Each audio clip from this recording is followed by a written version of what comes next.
हमारे ऊपर प्रभु की कृपा है ये हम कैसे पहचाने? ये 8 लक्षण प्रकट होने लगते हैं जिसके ऊपर प्रभु की कृपा होती है। हमारे ऊपर प्रभु की कृपा है ये हम कैसे पहचाने? तो ये 8 लक्षण प्रकट होने लगते हैं जिस पर हरिजू की प्रियाजू की कृपा है। पहला, घोर अपराध करने वाले के प्रति भी दया की भावना, शांति पहला लक्षण है। भाव में भी पहले शांत भाव है। हमारे ऊपर श्री हरिजू की कृपा है, इसकी पहचान ये 8 लक्षण। पहला, शांति, अर्थात घोर अपराधी के प्रति भी गुस्सा ना क्षमा करना, यह हरि की कृपा का लक्षण है। देख लो भाई, घोर अपराधी शब्द तो जाने दो, जरा सा प्रतिकूल हो जाए तो लाख समझाओ पर भ्रकुटी तनी रहती है। ईर्ष्या, द्वेष, मात्सर्य, द्रोह, ये उपासक के हृदय की विषय नहीं, ये तो गंदे विषयी पुरुषों के हृदय के लक्षण हैं। जहां ईर्ष्या है, मात्सर्य है, द्वेष है, द्रोह है, ये कुमति के लक्षण है, ये सुमति के लक्षण नहीं, ये हरि कृपा पात्र के लक्षण नहीं। आपसे जो अपराध कर रहा है, द्रोह कर रहा है, आपका क्षमा बल ये हरि प्रसाद से होता है। शांति, क्षमा बल, शांति, सह गया, क्या करूं, सहना ही पड़ेगा क्योंकि भगवत मार्ग में वो ऐसा नहीं होता। शांति, बुरा ही नहीं लगा, हरि कृपा पात्र को बुरा ही नहीं लगा। उमा संत के यही बड़ाई, मंद करत जो करे भलाई, ये सीधा शांति की व्याख्या है। अपने यहां मंगल गान में, करत जे अनशहन निंदक तिनहु पे अनुग्रह कियो, यह है हरि कृपा, यह है आचार्य कृपा, गुरु कृपा। अपराधी पर भी क्षमा का भाव होना, भला ऐसा है, अपराधी पर भी क्षमा का भाव होना, ये हरि कृपा पात्र में ही होगा, अन्य में नहीं। तो अगर अपने हृदय में ऐसा लगे कि ऐसा नहीं है तो हरिजू से प्रार्थना करनी चाहिए कि कृपा करो, मेरे में सामर्थ्य आवे। दूसरा, अनुसूया, वो किसी भी के प्रति कभी भी कोई दोष दर्शन ही नहीं करेगा। दोष कथन, दोष श्रवण की तो बात जाने दो। अनुसूया, दूसरों के गुणों में दोष ढूंढना, ये नहीं होता, हरि कृपा पात्र में ये नहीं था। ये सब भजन के नाश करने वाले, जैसे पहला अपराधी पर क्रोध कर देना, तो माया ने भेजा इसीलिए था कि तुम्हारे साथ व्यवहार ऐसा करे कि तुम क्रोध करो, क्रोध करोगे तुम्हारी ऊर्जा शक्ति नष्ट हो जाएगी, अध्यात्म में जो चलने की थी। और कहीं तुमने संकल्प कर लिया तो भजन शक्ति नष्ट हो जाएगी। तो अगर भजन बल है तो गया, जरूर उसको दंड मिलेगा, पक्का मिलेगा, 100% मिलेगा, लेकिन आप खाली हो गए। ना भजन करने की वृत्ति रहेगी और ना भजन रहेगा, दोनों बात। अनुसूया, किसी के सद्गुणों में दोष देखना, गुणों में दोष ढूंढना, यह हरि कृपा पात्र में नहीं होता। ये बहुत मंगलमयी बातें हैं जिससे हमारा भजन मार्ग पुष्ट होता है। तीसरा, वो बाहर से और भीतर से पवित्र रहता है, हरि कृपा पात्र। शौचाचार का ज्ञान होना चाहिए, वस्त्र आपके पवित्र होने चाहिए, ये बाहरी, जल रज आदि के द्वारा बाहरी पवित्रता। और निष्कपटता, निश्चलता, सत्य भाव, ये अंदर की पवित्रता है। अगर कपट है, छल है, असत्य है तो हृदय मलिन रहता है। भीतर और बाहर से पवित्र रहना, इसमें खास बात क्या है भीतर और बाहर से पवित्र रहने में? भीतर और बाहर से सदैव पवित्र कौन रह सकता है? तो बोले जो पुंडरीकाक्ष भगवान श्री हरि का, प्रियाजू का स्मरण करता रहता है, वो शवायाभ्यंतर शुचि, वो बाह्य और अभ्यंतर दोनों से पावन रहता है। तीसरी जो कृपा का लक्षण है, अर्थात वो सदैव भगवत चिंतन परायण, शौचाचार का पालन करने वाला, बाहर और भीतर से हरि कृपा पात्र पवित्र रहता है। लघु शंका में जल पात्र में रखा जाता है, जनेंद्रिय को पवित्र किया जाता है, फिर हाथ रज से धो के, फिर कुल्ला करके, आचमन करके, पैर धोकर, ऐसे पवित्र आचरण, ऐसे पशुवत व्यवहार ठीक नहीं। कुछ लोग ऐसी गलती करते हैं कि जिसमें शौच हुआ जाता है उसी में बैठकर लघु शंका करते हैं, तो सारे वस्त्र, पूरा शरीर अपवित्र हो गया आपका। अब तो अटैच बाथरूम की व्यवस्था माया ने कर दी है। हमें लगता है कि शौचालय अलग होना चाहिए और स्नान गृह अलग होना चाहिए, थोड़ा ही चाहे भेद हो, अंतराय होना चाहिए पवित्रता के लिए। अब ये शौचालय है, यही स्नान करना है, यही लघु शंका करनी है, तो पवित्रता का निर्वाह नहीं हो पाता। यदि जिस उस जगह आप शौच करते हैं, जो बैठकर उसी पे बैठ के लघु शंका करते हैं, तो आपको पूरा वस्त्र सहित स्नान करना चाहिए पवित्रता के, तभी बुद्धि भ्रष्ट हो जाती है। आपको मंत्र का निरंतर चलना ये कठिन पड़ जाएगा। पवित्रता का निर्वाह करो। देह राग मिटने के बाद एक स्थिति आती है, अवधूत स्थिति, उसमें फिर शरीर की पवित्रता का कोई संबंध नहीं रह जाता।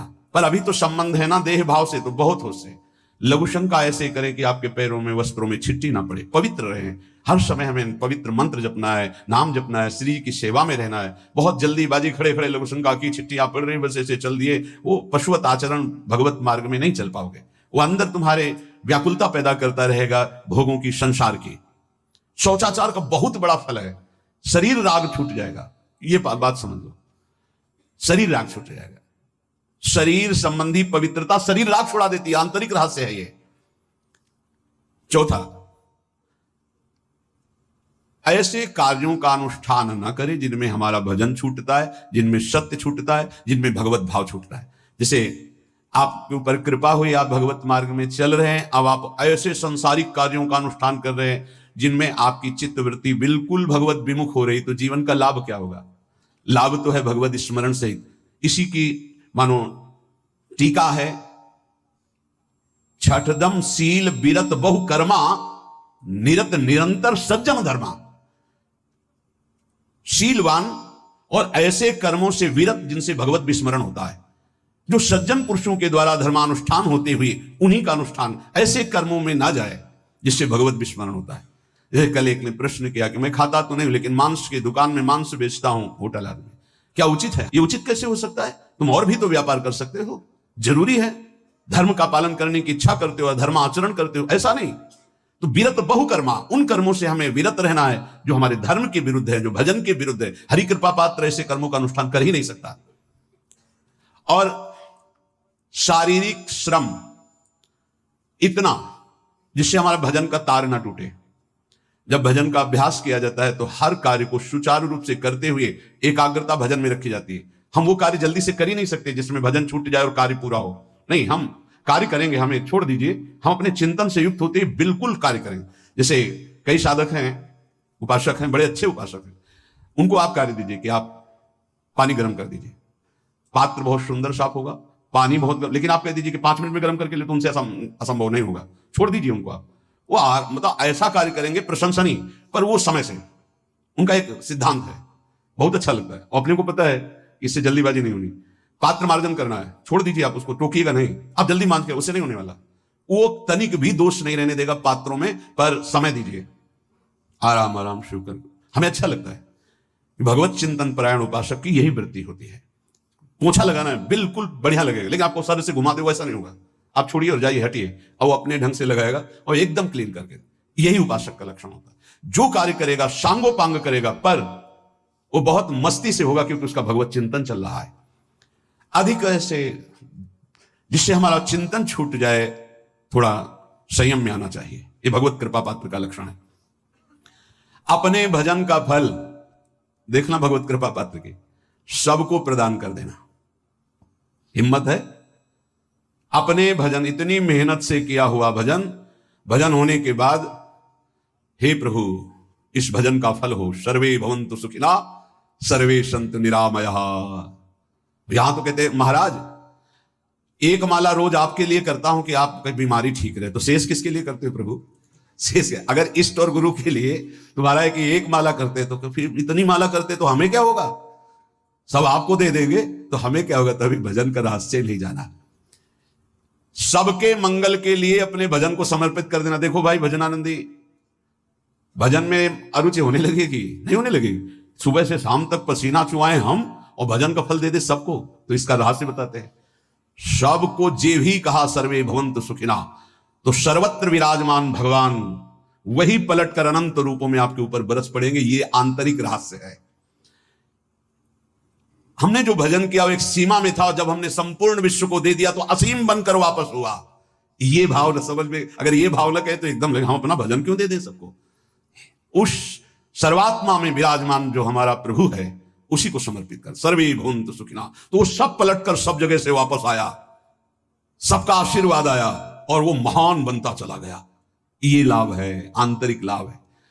अगर तुम्हारा भाव ऐसा न बनता हो तो आप प्रभु को तो अर्पित करते ही है ना, तो वही प्रभु सब में विराजमान है, ऐसा भाव करके सर्वात्म स्वरूप भगवान को हमारा भजन समर्पित है, सब रूपों में प्रभु विराजमान है।